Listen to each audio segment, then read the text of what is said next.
Hello everyone, welcome your today session. कैसे हैं आप सब? I hope you all must be doing well. So friends, today session going to be really important क्योंकि आज के session के अंदर will going to discuss about research methodology के क्वेश्चंस जो आपका एक कॉमन एंट्रेंस एग्जाम हुआ था फॉर द पीएचडी, जिसमें डीयू, जेएनयू, बीबीएयू यानी कि भीमराव अंबेडकर यूनिवर्सिटी वहाँ पर थी। साथ के साथ यहाँ पर आपके पास जेएनयू थी, डीयू थी, दिल्ली यूनिवर्सिटी थी, लखनऊ यूनिवर्सिटी थी। तो इन सबका एक कॉमन एंट्रेंस टेस्ट एग्ज़ाम हुआ था, तो उसका रिस्पांस की यहाँ पर एनटीए ने पब्लिश कर दिया है। तो उसी रिस्पांस की का हम एनालिसिस करेंगे कि क्या क्वेश्चंस आपके सही है, क्या क्वेश्चंस हम यहाँ पे चैलेंजेस को कर सकते हैं या नहीं, और क्वेश्चन का डिस्कशन भी करेंगे। आज का सेशन 50 रिसर्च क्वेश्चंस को डिस्कस करने वाला है। तो लेट्स सी, हिंदी इंग्लिश दोनों में क्वेश्चन है, वन बाय वन करके according to the official answer key क्या आंसर इन्होंने बताया और क्या राइट आंसर होना चाहिए, तो उसके बारे में डिस्कस करेंगे। तो सबसे पहले क्वेश्चन आपके सामने है स्क्रीन पे, जिसमें आपको बताया गया है कि occurrence of national curve dependent upon which of the following. जो अक्रेंस होता है नॉर्मल तरीके का जो कर्व है, तो नॉर्मल कर्व का जो डिपेंड होता है वो किस पे होता है? तो occurrence of the normal curve which is depend on the chance, large number of observation, variability, objectivity. So according to the official answer key, the right answer is A and B, and it's absolutely correct according to the conceptual understanding as well. वो इसलिए क्योंकि जब भी हम यहाँ पर normal curve की बात करते हैं, क्योंकि नॉर्मल कर्व के अंदर आपके पास डिफरेंट जितने भी हमारे डेटा सेट्स है वो नॉर्मली डिस्ट्रीब्यूशंस के तौर पे वो डिफाइन करे जाते हैं। And normal curve that help us to define the continuity and the normal distribution and the normal probability of those data sets. तो on the basis of it large number of observations हमें देखने को मिलती है, वो एक absolutely correct है। और चांस देखने को मिलता है, यानी कि what are the different chance, जिसमें हम क्या प्रोबेबिलिटी है कि कितने डेटा सेट्स की जो वैल्यू हमारे कितने प्रोपोर्शन में लाई करेगी। मतलब जिसमें अगर according to empirical rule 68, 95 and 99 देखा जाए, तो उसके बेसिस पे हमारे पास कितना चांस है कि 68 जो प्रोपोर्शन हमारी जो वैल्यू है, 68% जो वैल्यू है वो हमारे -1 सिग्मा से +1 सिग्मा के बीच में आएगी। सिमिलरली आपकी कितनी लार्ज नंबर ऑफ वैल्यूज है, कितना प्रोपोर्शन है जो आपका +2 सिग्मा से -2 सिग्मा तक के बीच में ही लाई करेगा। तो अगर ऐसा ये चांस आपको देखने को मिलता है तो वो चांस के अंदर आ रहा है, और कितना हमारा एक क्राइटेरिया है कि हम जो अपनी वैल्यू है वो इसी प्रोपोर्शन में से चूज कर सके, तो चांस उसके अंदर आता है। तो दोनों ही ऑप्शन एकदम करेक्ट है। वेरिएबिलिटी नहीं है, वेरिएंसेस की बात नहीं कर रहे हम, क्योंकि जब हम वेरिएबिलिटी की बात करेंगे वो हमारा स्टैंडर्ड डेविएशन की बात करेगा, तो वो इसके अंदर एग्जिस्ट नहीं करता। नॉर्मल कर्व के अंदर वो डिपेंड नहीं करता, और ना ही ऑब्जेक्टिविटी होती है on the basis of measure. तो हमारे पास इसका राइट आंसर ए और बी है, which is absolutely correct. Now question number second, ये क्वेश्चन आपका बहुत ही इजी क्वेश्चन था कि जिसमें आपको बताना है कि कैसे आप क्विकली आइडेंटिफाई कर पाए मेन आइडियाज को। तो जब आप क्विकली आइडेंटिफाई कर पा रहे हैं मेन आइडियाज को, तो वो प्रोसेस आपका स्कीमिंग कहलाता है, यानी कि चिंतनशील पठन कहलाता है। स्कैनिंग क्या होता है? स्कैनिंग होता है कि उसके अंदर जब हम डॉक्यूमेंट को गो थ्रू करते हैं, जब डॉक्यूमेंट को गो थ्रू किया जा रहा है तो वो स्कैनिंग। स्कीमिंग के अंदर क्या है कि जब हम यहाँ पर एक पूरी कोशिश करते हैं कि उसमें से मेन आइडिया हम का चुनाव कर सके, तो वहां से हमारा स्कीमिंग आ जाएगा। Absolutely correct. Now question number third, in which statistics the characteristics of a single group are stated in a various ways? Very important। ये मैंने आपको डिस्क्रिप्टिव स्टैटिस्टिक एनालिसिस के अंदर करवाया था कि जब भी जो भी आपके पास एक सिंगल ग्रुप है उसको आप स्टेट करें इन द वेरियस ग्रुप के कैरेक्टरिस्टिक्स के बेसिस पे, तो वो हमारा डिस्क्रिप्टिव है। When you are trying to describe the data set, आप डेटा को डिस्क्राइब करना चाहते हैं, तो डिस्क्रिप्टिव स्टैटिस्टिक्स के अंदर जो सेंटर टेंडेंसी है, जिसमें सिंगल वैल्यू जो अब आपकी रिप्रेजेंट करता है एंटायर ग्रुप को, तो वो डिस्क्रिप्टिव स्टैटिस्टिक्स का पार्ट बनता है। तो the characteristics of a single group are stated in the various way, that is known to be the descriptive statistics, यानी कि वर्णनात्मक सांख्यिकी। इन्फ्रेंशियल स्टैटिस्टिक्स के अंदर आप इसमें डिफरेंट तरीके के टेस्ट लगाते हैं और उसके अकॉर्डिंग हाइपोथेसिस का आप यहाँ पर चेक करते हैं। ठीक है। साथ के साथ रिलेशनशिप स्टैटिस्टिक्स की बात करी जा रही है। रिलेशनशिप स्टैटिस्टिक्स के अंदर आप किस तरीके से जो संबंध मूलक सांख्यिकी है उसका आधार बनाते हैं, तो वो आपका यहाँ पर रिलेटेड है on the basis of the correlation and the relationship statistics. Predictive statistics के अंदर when you are trying to describe कि क्या हमारा रिजल्ट आ सकता है, तो प्रिडिक्शन वहाँ पर है। तो हमारे पास इस क्वेश्चन का जो राइट आंसर है which is known to be what, descriptive statistics. Descriptive वो आपका आंसर बनाता है। ठीक है। सो आई होप आपको यहाँ पे समझ आ गया होगा इस कंसेप्ट का राइट आंसर क्या है. नाउ नेक्स्ट नेक्स्ट आपके पास है इन दी नॉर्मल प्रोबेबिलिटी कर्व जो 90% 95% जो एरिया होता है वो किसके अंदर कवर्ड होता है. तो 95% area is covered between the -1 sigma से आपका ये जो -1.96 से +1.96 सिग्मा तक आता है, क्योंकि ये किसकी बात कर रहा है, ये 0.05 लेवल ऑफ सिग्निफिकेंस की बात कर रहा है. तो 0.05 लेवल ऑफ सिग्निफिकेंस जो 95% तक के एरिया जो कवर कर रहा है इतना प्रोपोर्शन में, तो -1 सिग्मा से +1 सिग्मा तक आता है. और अगर यही 99 पूछता तो 99 के अंदर 2.58 हो जाता. Now next, when the subjects are selected as sample as they are readily available and convenient, the sampling technique is known to be what. कि जब यहाँ पे subjects आपके select करे जाते हैं सैंपल के तौर पे और जो readily तरीके से available है और readily तरीके से convenient है, तो उसको क्या कहा जाता है, उसको accidental sampling कहा जाता है. Purposive के अंदर criteria set करते हैं, बाय सैम्पलिंग के अंदर नॉन प्रोबेबिलिटी सैम्पलिंग आ जाती है, कोटा सैम्पलिंग भी नॉन प्रोबेबिलिटी सैम्पलिंग है. लेकिन एक्सीडेंटल सैम्पलिंग के अंदर we are trying to define कि जो कन्वीनियंटली हमें मिल जाए हम वो अपना सैंपल बना लेते हैं. अब जैसे हम एक ऐसे विमेन एम्पावरमेंट की बात करना चाहते हैं कि महिलाओं का क्या एक आइडिया है, क्या उनका पर्सपेक्टिव है रिगार्डिंग विमेन एम्पावरमेंट. तो ये विमेन, कोई भी हमें विमेन मिल जाए तो हम उनका क्राइटेरिया मतलब उनका जो एक अंडरस्टैंडिंग है वो ले सकते हैं और उनके बारे में जान सकते हैं कि उनका क्या मानना है महिला सशक्तिकरण के बारे में. तो वो अवेलेबल है, कन्वीनियंट है, तो वो एक्सीडेंटल सैम्पलिंग के अंदर आता है, तो which is also correct. Now which type of error occurs if a null hypothesis rejected, जब वो आपका ट्रू होता है तो कौन सा वाला एरर अकर होता है कि जब नल हाइपोथेसिस रिजेक्ट किया जाता है, तो वह आपका टाइप 1 एरर आता है जो एकदम करेक्ट है. राइट रिजेक्ट करना, राइट रिजेक्ट करना. Now next, quantitative research, qualitative research, quantitative method, qualitative method, ये बहुत इजी क्वेश्चन था. अगर आप इसको मैच भी करते हैं क्वांटिटेटिव रिसर्च से, तो मैंने आपको कराया था कि क्वांटिटेटिव रिसर्च के अंदर हम एक तरीके से कह सकते हैं कि तरीके की सोशल रिसर्च है. On the other side there is qualitative research जो आपका तीसरा है केस स्टडी. केस स्टडी आपका क्वालिटेटिव रिसर्च है. क्वांटिटेटिव रिसर्च के अंदर हम सोशल रिसर्च इसलिए कह रहे हैं क्योंकि सेंसस का जो डेटा हम कलेक्ट करें, जो एक सर्वे कलेक्ट करें, तो उसके अकॉर्डिंग ये क्वांटिटेटिव रिसर्च आ जाएगा.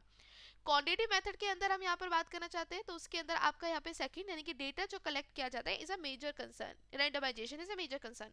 क्वालिटेटिव मेथड के अंदर सिमेंटिक एनालिसिस किया जाता है, coding, categorising. Now question number 8, कौन सा वाला स्टेटमेंट करेक्ट है. कोरिलेशन रिसर्च मतलब क्या है, the purpose of correlation research is to examine the relationship between and among variables. Yes. Observation research, the investigator obtains the data by examining or observing or trait and recording it rather than having the subject report it. या observation research means मतलब कि जो specific type of research होता है उसका attempt है describe करने का selected meaningful characteristics of a distant group. तो इसका राइट आंसर क्या होना चाहिए. So according to the option the right answer is 1, यानी कि ए एंड बी करेक्ट है. ऑब्जर्वेशन रिसर्च के अंदर हम मीनिंगफुल तरीके से सिलेक्ट नहीं कर रहे characteristics of distinct group, but instead we trying to define and trying to observe all those criterias जो हमारे सामने प्रत्यक्ष रूप से एग्जिस्ट कर रहा है. तो observation research is specific type of research which is attempt to describe the selected meaningful characteristics of a distinct group. No. तो हमारे अकॉर्डिंग जो राइट आंसर वो ए एंड बी है. ठीक है. नाउ नेक्स्ट देखो इसमें question number 9, measure type of content analysis. तो कंटेंट एनालिसिस क्या होता है. तो content analysis word counting analysis होता है कि जिसके अंदर जो भी हम डेटा हम कलेक्ट कर रहे हैं तो उसके क्राइटेरिया के बेसिस पे यहाँ पर देखा जा रहा है कि क्या सही है क्या गलत है. ठीक है. तो ये सारी चीजें हमारी यहाँ पर निकल कर आती है. नाउ नेक्स्ट देखो इसमें हमारे पास आता है next which is 10, normal curve. Normal curve की बात करी जा रही है. नॉर्मल कर्व किसको कहा जाता है. तो नॉर्मल कर्व के अंदर एक बेसिक क्राइटेरिया है कि नॉर्मल कर्व में जो मीडियन मोड है, मीन है, वो न्यूमेरिकल तरीके से इक्वल होता है. यस. इन नॉर्मल कर्व जो standard deviation encompasses really the complete distribution. Yes. In normal curve जो +-1 स्टैंडर्ड डेविएशन होता है तो उसके अंदर मिडल 68.26 प्रोपोर्शन होता है. यस. अभी मैंने बताया अकॉर्डिंग टू एम्पिरिकल रूल, ये भी ठीक है. तो क्या नॉर्मल कर्व आपका मेजर करता है centre density do not follow the middle of the curve. No, गलत है. वो middle of the curve follow करता है. तो ये ABC आपका सही है. नाउ नेक्स्ट देखो क्वेश्चन नंबर 11. ये बड़ा इंटरेस्टिंग क्वेश्चन था और ये आपको कुछ नया जानने को भी मिला होगा आई एम श्योर. ये क्वेश्चन क्या कह रहा है कि जो टी स्केल है हमारा, क्या वो आपका ओरिजिनेट किया गया विलियम ए मैककॉल से? यस, विलियम ए मैककॉल ने इसको डिफाइन किया है, ओरिजिनेट किया है। Zero in the T scale is located at 5, ये ना एक रूल है। जब आप यहाँ पर स्टैटिस्टिक्स के अंदर पढ़ते हैं टी स्केल के बारे में, जेड स्केल के बारे में, तो यहाँ पर जब मैं आपको एक पेड कोर्स में समझा रही थी हमारी क्लासेस में कि वहाँ पर जब टेबल हम देखते हैं तो उसके अंदर टेबल यहाँ पर जेड के लिए आप जीरो से किस तरीके से स्टार्ट करिए, और टेबल जो आपका टी स्केल है तो उसके लिए आप 5 तरीके का जो स्टैंडर्ड डेविएशन लोकेट करता है बिलो द मीन, उस क्राइटेरिया से आप यहाँ पे मेजर करते हैं। तो on the basis of it ये हमारा एकदम करेक्ट है। क्या यूनिट होती है टी स्केल की वो 0.01 होती है? नो, वो 0.05 के अकॉर्डिंग वो डिफाइन करता है, क्योंकि अगर स्टैंडर्ड लोकेट किया जा रहा है 5 तरीके का standard deviation below the mean, तो उसकी कंपैरिजन में हम देखते हैं तो यहाँ पे आपका 5 होता है, 0.05 ना कि 0.01, तो ये आपका गलत है। टी स्केल जो है क्या कंस्ट्रक्ट किया जाता है from the mean and standard deviation? Yes, एकदम ठीक। Now question number 12, which is the most powerful and the conservative test for post hoc comparison? मतलब पोस्ट हॉक कंपैरिजन अगर हम करना चाहते हैं तो उस केसेस में with respect to one error, तो वो किसका टेस्ट यूज किया जाता है? तो वो जो टेस्ट यूज किया जाता है इसको शेफ परीक्षण कहा जाता है। जो शेफ टेस्ट यहाँ पर आपका डिफाइन किया जाता है, शेफ टेस्ट की अपनी एक प्रॉपर्टीज है अगर देखा जाए तो शेफ टेस्ट के अंदर पोस्ट हॉक टेस्ट ये डिफाइन तब करते हैं कि जब स्टैटिस्टिकल एनालिसिस किया जाए उन अनप्लान्ड कंपैरिजन करने के लिए। तो पोस्ट हॉक शेफ टेस्ट एक ऐसा स्टैटिस्टिकल टेस्ट है जो कि अमेरिकन स्टैटिस्टिशियन हेनरी शेफ के नाम से रखा गया है। ये जो शेफ टेस्ट है जितने भी अनप्लान्ड जो कंपैरिजन्स है उसके लिए यूज किया जाता है rather than the pre plan.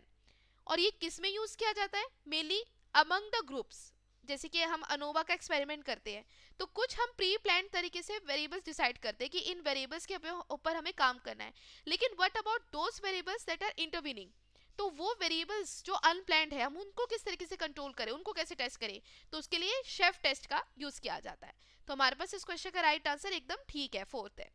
Now good quality research किसके ऊपर बिल्ड होती है? वेरी गुड, एकदम ठीक, प्रिसिशन, प्लान एंड आइडियाज। क्योंकि प्रिसिशन होना चाहिए, प्लान होना चाहिए और आपका प्लान आइडियाज होना चाहिए, प्रिसिशन होना चाहिए, तो उस पर डिपेंड करता है। साथ के साथ आपके पास आता है next question number 14, which of the following are correct for the standard score? कौन सा वाला हमारा करेक्ट है स्टैंडर्ड स्कोर के लिए? तो in the T scale mean 50 with standard deviation is 10। T score मतलब 10z प्लस 50, वेरी गुड, दोनों ही ठीक है। टी स्केल में मीन आपका 50 है, स्टैंडर्ड डेविएशन आपका 10 है। On the other side T score में आपका 10z, हाँ ये फॉर्मूला है। और साथ के साथ हमारे पास स्टेनी स्केल के अंदर जो स्टेनी स्केल यानी कि टी स्केल की ही बात कर रहा है उसमें मीन आपका यहाँ पे स्टेनी स्केल के में आपका 5 है और स्टैंडर्ड डेविएशन 1.96 है। वेरी गुड, क्योंकि 0.05 से वो स्टार्ट हो रहा है तो उसके अकॉर्डिंग जो स्टैंडर्ड डेविएशन का जो वैल्यू हो जाएगा वो हमारा 1.96 हो जाएगा। ये एकदम ठीक है। सी वाला क्या कह रहा है कि मीन को माइनस करते रॉ स्कोर से? नहीं, हम यहाँ पर रॉ स्कोर को माइनस करते मीन के साथ और फिर उसको डिवाइड करते उसके सिग्मा के साथ। तो हमारे पास जो करेक्ट आंसर होगा वो सेकेंड आ जाएगा, क्योंकि हमारे पास जेड टेस्ट का फॉर्मूला भी है। वो फॉर्मूला क्या है? जिसमें आपके पास है रॉ स्कोर जिसको माइनस करते हैं मीन के साथ और फर्दर डिवाइड कर देते हैं उसके स्टैंडर्ड डेविएशन के साथ, ठीक है। Now next question number 15, which of the following is और आर करेक्ट? कौन सा वाला करेक्ट है? यहाँ पर ए और सी करेक्ट है कि जो मॉडरेट वेरिएबल होता है ये इंडिपेंडेंट वेरिएबल होता है। जैसे मैंने आपको बताया कि जो मॉडरेट वेरिएबल होता है वो आपकी कंडीशंस को मॉडरेट करने के लिए काम करता है। It act as a catalyst and act as an independent variable that help the researcher to carrying forward the research experiment. तो उसमें आपके पास मॉडरेट वेरिएबल आ जाता है। क्या इंटरवीनिंग वेरिएबल डिपेंडेंट होता है? नो, ये डिपेंडेंट नहीं होता। वेरिएबल्स ऑफ क्वालिटेटिव नेचर जैसे कि एज, टेस्ट स्कोर, ये एट्रीब्यूटिव वेरिएबल्स होते हैं। यस, ये सारे कैटेगोरिकल वेरिएबल्स है, एट्रीब्यूटिव वेरिएबल्स है जिसमें एज हो गया, टेस्ट स्कोर्स हो गया, तो क्वालिटेटिव होता है नेचर। तो ए एंड सी करेक्ट है। Now the hypothesis that athletes are more extrovert than the non-athletes are measured by Eysenck personality inventory. So which of the following types of hypothesis? ये मैंने आपको paid classes में कराया था, जो बच्चे यहाँ पर इंक्लूडेड है कोर्स के अंदर, तो उन्होंने डिफरेंट तरीके के हाइपोथेसिस के फॉर्म्स मेरे साथ डिस्कस करे थे। तो मैंने डेक्लरेटिव बताया था। Declarative form of hypothesis that they defines and clearly तरीके से वो डिक्लेयर कर रहा है कि दो वेरिएबल्स में रिलेशन कैसा है, या पॉजिटिव या नेगेटिव। तो इसके केसेस में कंपैरिजन हो रहा है कि athletes are more extrovert than the आपका नॉन एथलीट्स, तो वो डिक्लेयर कर रहा है इस स्टेटमेंट को, तो डेक्लेरेटिव है। क्वेश्चन फॉर्म में क्या होता है, इज वाले, is there is a correlation between two variable, is are there are the correlation between the two variable, तो वो क्वेश्चन वाले आते हैं। नल हाइपोथेसिस यानी कि एच नॉट जो खाली है, there is a no relation between the two variables. Causal form hypothesis यानी कि जिसमें कॉज एंड इफेक्ट का रिलेशन देखना पड़ रहा है, there is a impact between the two variable, तो इंपैक्ट की बात करें तो कॉजल फॉर्म ऑफ हाइपोथेसिस है। नाउ नेक्स्ट देखो question number 17, which of these has a gradient classification and numerical basis of grouping and is capable of any degree of subdivision, तो वो continuous variable आता है, क्योंकि gradient classification है, numerical basis है और grouping किया जा रहा है, तो वो continuous variable के अंदर आ जाता है। एकदम ठीक। अनोवा किसने दिया है, Ronald A Fisher, very important. And मैंने कहा भी था कि अनोवा के बारे में क्वेश्चन पूछेगा ही पूछेगा, तो ये भी आया। और आप देखोगे अगर इसको, तो सारे क्वेश्चंस हमने कर रखे हैं, सारे कंसेप्ट्स की अंडरस्टैंडिंग हमें है, जितने भी रिसर्च मेथोडोलॉजी के आए हैं। नाउ आगे देखो question number 19, arrange the following the steps of सर्वे। मैंने कहा था आपको स्टेप ऑफ सर्वे आएगा, और देखो यहाँ पर क्वेश्चन बना, ठीक है। तो स्टेप्स ऑफ सर्वे के अंदर क्या क्या डिफाइन करते हैं, तो सबसे पहले हम क्या करने की कोशिश करते हैं, सबसे पहले हम यहाँ पर इसका राइट आंसर वैसे डी है, सबसे पहले हम डिटरमाइन करते हैं कि हमारे रिसर्च ऑब्जेक्टिव्स क्या है। जब रिसर्च ऑब्जेक्टिव डिटरमाइन कर दिए, फिर डिटरमाइन करेंगे कि उसका सैंपल साइज क्या है, सैंपल साइज के बाद फिर हम उसका डेवलपमेंट करेंगे इंस्ट्रूमेंट का, कि कौन सा इंस्ट्रूमेंट हमें यूज करना है ताकि हम डेटा को कलेक्ट कर सके। फिर ई डेवलप करेंगे कवर लेटर, कवर लेटर के बाद हम यहाँ पर कोशिश करेंगे कि उसके अंदर इस्टेब्लिश करें the quality of the instrument in cover letter, और फिर बाद में जाके हमारे पास इसमें आगे जो फर्दर जो प्रोसेस होगा वो चलेगा, जिसमें आपका जी आएगा, यानी कि एंडोर्समेंट लेना स्टडी के लिए, अगर एप्लीकेबल हो कि कोई उसको स्टडी को सपोर्ट कर सके, और फिर बाद में जाके हम यहाँ पर अपना जो कंडक्ट करते हैं पायलट सर्वे, और फिर लास्ट में कंडक्ट करते हैं एक्चुअल सर्वे। तो ये कुछ स्टेप्स है, very important. Now which of the following reflects a sampling error is a quick measure of sampling error, तो स्टैंडर्ड डेविएशन, वेरी इजी, इसमें तो आपको देखना ही नहीं था इधर उधर, और ऑप्शंस में standard deviation is a measure.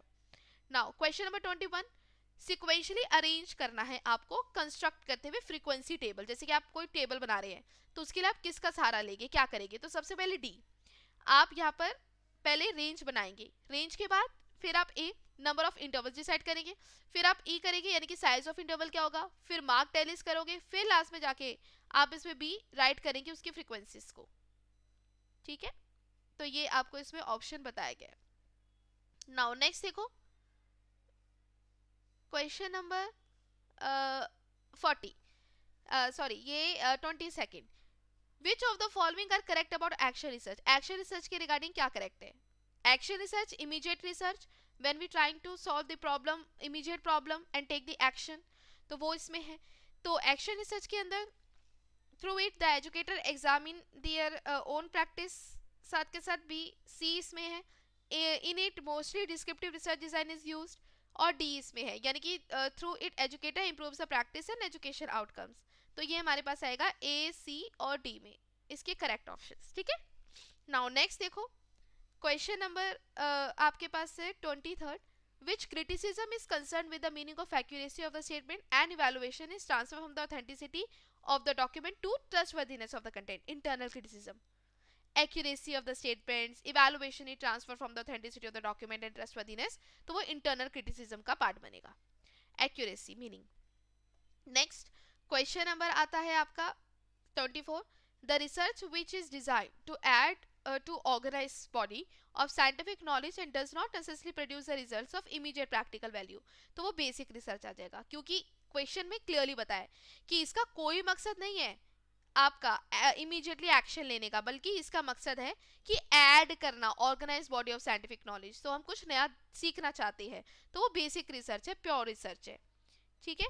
Now next देखो आगे क्वेश्चन नंबर 25, ये बड़ा इजी क्वेश्चन था, स्क्यूनेस का फॉर्मूला आपको बताया, तो स्क्यूनेस का फॉर्मूला अगर आपको याद होगा तो आप आसानी से इस क्वेश्चन को याद मतलब सॉल्व कर पाओगे, 3 ब्रैकेट में mean minus median which is further divided by 3 standard deviation, तो हमारे पास इसका जो राइट आंसर हो जाएगा वो आपका यहाँ पर -1.26 आ जाएगा, ये फॉर्मूला यूज करना था आपका, 3 under the bracket mean minus median which is further divided by standard deviation. Now quality of research किस पे डिपेंड करती है, क्लीन रिसर्च क्वेश्चंस पे, very easy, methods of social science research के अंदर जो इंक्लूड नहीं होता, तो सोशल साइंस रिसर्च के अंदर सिर्फ सोशल जस्टिस मैथड इंक्लूड नहीं होता, बाकी सारी चीजें आती है, हिस्टोरिकल आता है, केस स्टडी आता है, कंपैरेटिव आता है। क्वेश्चन नंबर आपके पास है 28, in the reviewing the related literature which of the following is not a critical literature, तो क्रिटिकल लिटरेचर नहीं है तो bibliography, bibliography is only the amalgamation, वो एक ग्रंथ सूची बनाता है उसके संदर्भ में, यानी कि जिसके ऊपर रिसर्च करे तो उसके रिस्पेक्टिवली कौन कौन सी ऐसी रिलेटेड रिसर्चेज है तो उसका लिस्ट डाउन करना, एडिशनैलिटी की बात करना, तो बिब्लोग्राफी क्रिटिकल नहीं है, बाकी सारे क्रिटिकल है, monographs, books, research articles. Now ये मैंने आपको रेफरेंस स्टाइल करवाना सिखाया था, तो रेफरेंसिंग किस तरीके से करते हैं तो आपका ये क्वेश्चन आसानी से हो चुका होगा। क्वेश्चन कह रहा है एपीए स्टाइल के अंदर आपको रेफरेंसिंग लिखनी है, तो इसका राइट आंसर ए है और डी है, एक पीरियोडिकल्स के लिए, एक बुक्स के लिए। पीरियोडिकल्स में क्या होता है कि जिसने भी वो पीरियोडिकल लिखा है तो उसके बेसिस पे यहाँ पे उसका जो ईयर, मतलब अगर दो लोग हैं तो उसके बीच में एंड कोमा डालते हुए एंड ब्रैकेट में उसका ईयर होता है, फिर बाद में जाके उसका जो भी हम जो पीरियोडिकल उसका नेम यहाँ पे मेंशन करते हैं, कहाँ से वो सोर्स निकाला गया है उसका जो इटैलिसाइज फॉर्म में किया जाता है, और लास्ट में जाके उसका पेज नंबर यहाँ पे मेंशन किया जाता है। बुक के अंदर भी सिमिलर चीजें है, लास्ट में प्रेस आता है लेकिन ईयर पहले आता है, ईयर आप लास्ट में नहीं लिखते, ईयर आप हमेशा पहले लिखते हैं, जैसे कि आपका एपीएस 7 एडिशन के अकॉर्डिंग होता है। तो ये बिल्कुल ही सही है, ये चैप्टर का नाम है, ये बुक है, ठीक है, और ये प्रेस है, ठीक है। नाउ आगे देखो इसमें question number 30th, the hypothesis that a positive effect is associated with the longevity and favorable psychological function, तो वो वन टेल्ड हाइपोथेसिस कहलाता है, वो वन टेल्ड हाइपोथेसिस है। Now next question number 31, methods of scientific research involve, तो methods of scientific research में क्या involve होता है, asking a question, background research, classification, non-representative and construction of hypothesis. So here the right answer of the question is A, B and E. Now next, which of the following research, the objective of research is to identify the similarities, very good, similarities and differences, तो comparative research ये तो कहीं जाना ही नहीं था, comparison करते हैं similarities and उसमें internal validity के threats कौन से होते हैं, very easy, interactive effects of testing, reactive effects and multi treatment, generalizability is the threat to external validity not internal validity, so here the right answer of the question is third. Now question number 34, in which type of variable a factor that could possibly influence the result and that is kept out of the study, जिसको हम study से बाहर रखते हैं तो वो controlled variable होता है, जिसके ऊपर कोई चर्चा नहीं की जाती, उसके कंसेप्ट को सब्ज्यूम किया जाता है, कंट्रोल किया जाता है, तो वो कंट्रोल वेरिएबल कहलाता है। Now which statements are not correct if t is greater than the tabulated value, जब कोई भी वैल्यू है आपकी जो कैलकुलेटेड वैल्यू है वो ज्यादा आ जाए टैबुलेटेड वैल्यू से, तो उस केस में क्या करते हो, हाइपोथेसिस, रिसर्चर हाइपोथेसिस को एक्सेप्ट कर लेते हो, कोई significant difference between the two groups means नहीं होता यहाँ पर, या फिर हाइपोथेसिस रिजेक्ट किया जाता है but there is a no significant difference, तो ये गलत है। हाइपोथेसिस को एक्सेप्ट करना is not correct, there is a no significant difference between the two means it's not correct. यहाँ पर hypothesis rejected but there is a no difference, no, बल्कि hypothesis is rejected there is a significant difference, जब significant difference होता है तो उस case में hypothesis यहाँ पे रिजेक्ट किया जाता है, ठीक है। तो हमारे पास इसका right answer A B C हो जाएगा, नॉट करेक्ट वाले आपको बताने थे, A B C. Now multiple correlation क्या कहलाता है, मल्टीपल कोरिलेशन जब एक से ज्यादा वेरिएबल्स आपके एक दूसरे के साथ कोरिलेट करते हैं, तो it is employed to select the test battery, it selects the test item that correlate the highest, ठीक है, और C if the two test items are highly correlated, अगर आइटम्स आपके कोरिलेट लो कर रहे हैं with another is considered to measure the same thing, is superfluous, no, गलत। Now question number आपके पास है 37, अनोवा के बारे में पूछा है।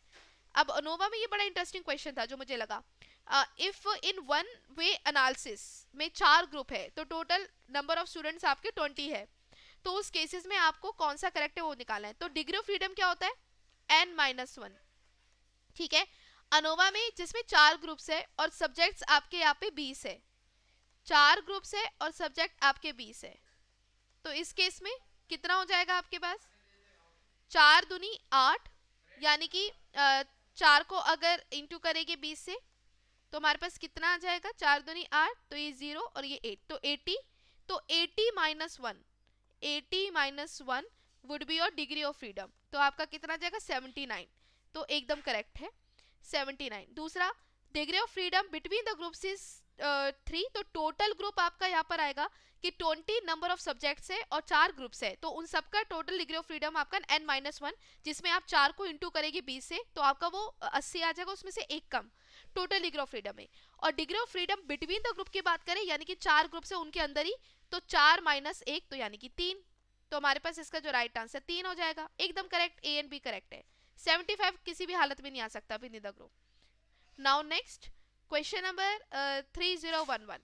अब इस केस में है इंट्रोडक्टरी चैप्टर में कौन सा वाला नहीं आता, not given in the introductory chapter, तो not given in the introductory chapter which is 3, यानी कि मेथड्स एंड प्रोसीजर, क्योंकि ये मेथोडोलॉजी का पार्ट है। इंट्रोडक्टरी चैप्टर में जब आप अपनी प्रॉब्लम को यहाँ पे स्टेट कर रहे होते हो कि आपके जो रिसर्च का जो मेन बेस है, जो बैकग्राउंड है वो क्या है, तो बैकग्राउंड ऑफ द स्टडी क्या है, उसका मेन नेचर क्या है, उसका मेन सिग्निफिकेंस रैशनल क्या है, तो statement of the problem, significance of the study and research की लिमिटेशन डिसाइड करी जाती है इंट्रोडक्टरी चैप्टर में। और methods and procedure that comes under the methodology part, तो वो आपका इसमें नहीं आता इंट्रोडक्टरी चैप्टर में, तो एकदम ठीक है। Now social research characteristics involve, क्या सोशल रिसर्च के कैरेक्टरिस्टिक्स में क्या इन्वॉल्व होता है, तो ये प्रिडिक्ट करना future occurrences and generalise principles. Now question number 40, for hypothesis that athletes have a higher IQ than the non athletes, तो उसके केसेस में यहाँ पे कौन सा वाला करेक्ट होगा, जब आपका एथलीट्स का हायर आईक्यू है देन नॉन एथलीट्स, तो हमने कंपेयर कर दिया, तो ये आपका टेस्ट किया जाएगा वन टेल टेस्ट में, और वन टेल टेस्ट के अंदर जिसमें Z स्कोर 1.645 आएगा, तो उसका लेवल ऑफ सिग्निफिकेंस 5 लेवल आएगा, वेरी इंपॉर्टेंट, क्योंकि जब 0.05 लेवल ऑफ सिग्निफिकेंस होता है for the one tail test, तो उसके लिए इसकी वैल्यू 1.64 होती है, तो यहाँ पे एकदम ठीक कह रहा है ये। और जब आपका एक के कंपैरेटिवली दूसरा यहाँ पे अच्छा परफॉर्म कर रहा है, तो वो एक डायरेक्शन दे रहा है, तो वन टेल टेस्ट, तो बी और डी करेक्ट है। नाउ नेक्स्ट, ये ऑब्जर्वेशन करी जाती है जब एक ऑब्जर्वेशन, ओ मतलब है ऑब्जर्वेशन, एक्स मतलब ट्रीटमेंट, तो ये किस तरीके का एक्सपेरिमेंटल ग्रुप हुआ, तो ये one group pre test and post test repeated measure design हुआ, कि एक ग्रुप को लिया, ऑब्जर्व किया, ट्रीटमेंट दिया, ऑब्जर्व किया, ट्रीटमेंट दिया, ऑब्जर्व किया, ट्रीटमेंट दिया, तो एक ही ग्रुप को pre test post test repeated measure design दिया।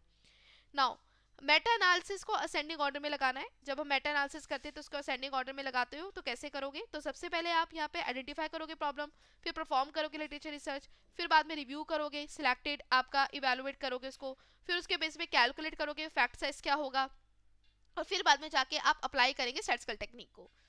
नाउ ये क्वेश्चन था आपका, इसके अंदर आपको बताना है, जिसमें n आपका 5 है, ठीक है, इसमें आपका जो समीशन है यानी कि x, इसके अंदर जो टोटल नंबर ऑफ वैल्यूज आपकी जो उसका सम आया हुआ है वो आपका 15 है, और इसके अलावा इसका समीशन ऑफ x स्क्वायर दिया हुआ है, तो इसके अकॉर्डिंग आपको यहाँ पर स्टैंडर्ड डेविएशन निकालना है, तो x स्क्वायर का जो समीशन अगर देखा जाए तो यह आपका वेरिएंस जो डिफाइन करता है। तो इस केसेस में आपको क्या करना पड़ेगा, पहले तो हर एक वैल्यू को जो भी आपका आया है इसको माइनस करना पड़ेगा और उसको डिवाइड करना पड़ेगा n से, तो उसके अकॉर्डिंग आपका स्टैंडर्ड डेविएशन आ जाएगा, तो स्टैंडर्ड डेविएशन आपका 1.414 आ जाएगा, और ये फॉर्मूला है आपका।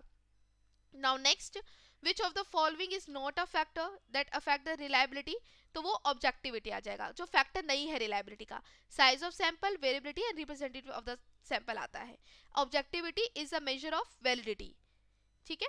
Now question number 45, which of the following are the forms of close questions, जो क्लोज क्वेश्चंस है, जो स्ट्रेट फॉरवर्ड बात करें, तो ranking, categorical item and scaled items है, सीडिंग एंड कंप्लीशन आइटम्स आपके ओपन एंडेड है, जिसमें you are giving the opportunity to your respondents कि वो एक से ज्यादा चीजें बता सके, तो वो ओपन एंडेड है। नाउ नेक्स्ट, एनकोवा क्या होता है, एनालिसिस ऑफ कोवेरिएंस क्या होता है, वेरी इजी, बहुत ही इजी क्वेश्चन है। तो जब हम एनालिसिस ऑफ कोवेरिएंस की बात करें तो इसमें final means are adjusted for the difference in the initial means होता है, adjusted means are tested for the significance होता है, और डी इसके अंदर analysis of variance is first computed for the difference between the initial means कहलाता है, ठीक है। नाउ एनकोवा यानी कि एनालिसिस ऑफ कोवेरिएंस, की दो वेरिएबल्स आपस में कैसे कोवेरी कर रहे हैं तो उनका एनालिसिस करें। रिसर्च क्या होता है, a systematised efforts to gain the raw knowledge, आपको सीक्वेंस के अंदर लगाना था साइंटिफिक मेथड को, तो सबसे पहले क्या करते हैं, ऑब्जर्वेशन करते हैं, यहाँ से आ जाना चाहिए था, ऑब्जर्वेशन करना, फिर बैकग्राउंड रिसर्च करना, फिर उसके बेसिस पे हम हाइपोथेसिस को क्रिएट करते हैं, फिर हाइपोथेसिस को क्रिएट करने के बाद फिर we are trying to conduct the experiment, फिर बाद में जाके हम यहाँ पे एनालिसिस करते हैं डेटा को, ड्रॉ कंक्लूजन, और फिर बाद में जाके हम यहाँ पे सी कम्युनिकेट करते हैं अपने रिजल्ट्स को. Now logical validity, content validity, criteria validity, ये बहुत ही इजी क्वेश्चन है जिसमें आपके पास इसका जो राइट आंसर आएगा वो फोर्थ आएगा, यानी कि logical validity, degree to which measure the obviously the involves the performance being measured, कि क्या हम मेजर करना चाहते हैं, तो वो हमारा लॉजिकल वैलिडिटी. कंटेंट वैलिडिटी, हमारे अंदर के कंटेंट को, तो degree to which the test adequately samples what was covered. Criteria validity के अंदर हम जजमेंट कर रहे हैं, तो कुछ रिकॉग्नाइज स्टैंडर्ड्स के फॉर्म में यहाँ से हो गया होगा. और कंस्ट्रक्ट वैलिडिटी के अंदर तीसरा, यानी कि performance on the test correspond to the abilities, तो कंस्ट्रक्ट देखा जाता है. Now last question, researchers should be include the following reliable data sources for the research. very easy. तो 50 क्वेश्चन हमने यहाँ पे देखे. सो आई होप आपको 50 क्वेश्चन समझ आए होंगे रिसर्च मेथोडोलॉजी के. तो अगर आप अच्छे से पढ़ के भी गए हो ना, तो आपके यहाँ पे 40 मार्क्स तो आ जाने चाहिए out of 50. But in case अगर आप यहाँ पर पेपर 1 में अगर आप 35 मार्क्स अटेन कर पा रहे हैं out of 50, so you are on the safer side, आप सेफर साइड पर है, मैं इतना कह सकती हूँ गारंटी के साथ. 35 अगर आप स्कोर कर पा रहे हैं आउट ऑफ 50, तो आप अच्छे साइड पे है. बाकी अगर 40 प्लस आ जाते हैं तो बहुत ही अच्छी बात हो जाएगी. बस 35 है तो इससे नीचे नहीं होना चाहिए फॉर द पेपर 1 की वेटेज के लिए. और वैसे भी आपका नेगेटिव मार्किंग था नहीं, तो ये आपकी एक एडवांटेज थी. ठीक है, तो आई होप आपको ये रिसर्च के क्वेश्चन समझ आए होंगे सारे के सारे. बाकी के सब्जेक्ट सॉरी बाकी के जो सब्जेक्ट वाले होंगे वो हम नेक्स्ट क्लास में करेंगे. अभी हम यहाँ पर सिर्फ रिसर्च मेथोडोलॉजी के ही क्वेश्चंस की प्रैक्टिस हमने करी है. तो कैसा रहा आज का सेशन जरूर बताना. क्वेश्चन आपको समझ आया नहीं, न्यूमेरिकल भी मैंने आपको सॉल्व करवाना बताया कि किस तरीके से करना है क्या नहीं करना. तो साथ के साथ इस सेशन के अलावा एक सबसे इम्पॉर्टेंट इन्फॉर्मेशन, क्योंकि आपको पता है दिवाली ऑफर चल रहा है, तो आप एलिजिबल है सभी तरह के कोर्सेज को डिस्काउंट प्राइस में लेने के लिए. तो आप उन कोर्स को डिस्काउंटेड प्राइस में ले सकते हैं. ऑफर आपका वैलिड है, 10% का डिस्काउंट हर एक कोर्स में मिलेगा, विच विल बी आपका वैलिड टिल 12 नवंबर. तो आज 9 है, तो 12 तक आप सारे कोर्सेज को अपने जो कम प्राइसेस में, यानी कि 10% के डिस्काउंट पे आप यहाँ पे परचेज कर सकते हैं. और जितना आप यहाँ पर इसको कोर्स को टाइमली परचेस करोगे, उतना ही आपको चीज़ों को कवर करने में आसानी होगी. हमारे पास कई तरह के कोर्सेज चल रहे हैं. उड़ीसा एसएसबी का कोर्स है लेक्चरशिप का, जिसका एग्जाम 3 दिसंबर को होने वाला है. तो अगर आप वो लेना चाहते हो तो वो ले सकते हो. कंटेंट हम आपका ऑलरेडी कवर हो चुका है पूरा, तो आपको एक साथ कंपाइलेशन में मिल जाएगा. इसके अलावा कोर्स वर्क है आपका जिसमें क्रैश कोर्स चल रहा है, कॉम्प्रिहेंसिव कोर्स चल रहा है, तो आप अपने कन्वीनियंट के अनुसार उसको ले सकते हैं. ठीक है, और अगर कोई डाउट है तो you can directly contact me on 9821717461. So thank you so much everyone for joining today's session. Till then, stay blessed, enjoy learning, and all the very best for your exam. Thank you so much.